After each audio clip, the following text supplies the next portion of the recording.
হারাম হবে না। অতএব ব্যাংকে রেখে লাভ্যাংশ টাকাটা আপনি ব্যবহার করতে পারবেন, নিতে পারবেন। কেউ যদি নিতে না চায়, না নুক্কা না নুক্কা কেউ নিয়ে জবরদস্তি বলেছে। কিন্তু আমি আপনাকে বলছি 99% ওয়াহাবিরা যারা বলছে এটা সুদ, 99% ওয়াহাবিরা এই সুদ খায় না, খায় না। ভালো বলে 99% আর পাবলিক বাদ দাও, মৌলবীরাও খায়। পাবলিক বাদ দাও, আমি তো নাম বলতে পারি, ওই মৌলবীর নাম বলতে পারি, কিন্তু নাম বলছি না, ইউটিউবে যাবে এই জন্য বলছি। মুসলমান যেই মৌলবী ফতোয়া দিচ্ছে লোন নেওয়া হারাম, এই করা হারাম, ব্যাংকে টাকা রাখা হারাম, ওই মৌলবী দেখবেন যে ব্যাংকে বেশি বেশি করে টাকা আছে।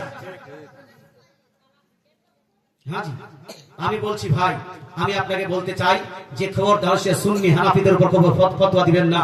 আপনি যদি না খান এটা আপনার ব্যক্তিগত ব্যাপার, আপনি না নেবেন ব্যক্তিগত ব্যাপার। কিন্তু যদি ফতোয়ার দৃষ্টিকোণ থেকে দেখেন তো এই সরকারি ব্যাংকের আন্ডারে যেটা চলছে সেখানে লাভ্যাংশটা সুদ বলা যাবে না। সুতরাং এটা হলো জায়েজ। যদি যেহেতু এটা জায়েজ, সুতরাং এই ব্যাংকে কেউ যদি চাকরি করে, চাকরি করাটা জায়েজ হবে। এই ব্যাংকে কেউ যদি লেনদেন করে, এই লেনদেনটা জায়েজ হবে। ব্যাংকের মাধ্যমে যে টাকাটা উপার্জন হচ্ছে, চাকরির মাধ্যমে যেটা টাকা উপার্জন হবে, সেটা আপনার জন্য জায়েজ হবে। এটাকে না জায়েজ বলা যাবে না। আশা করি উত্তরটা পেয়ে গেছেন।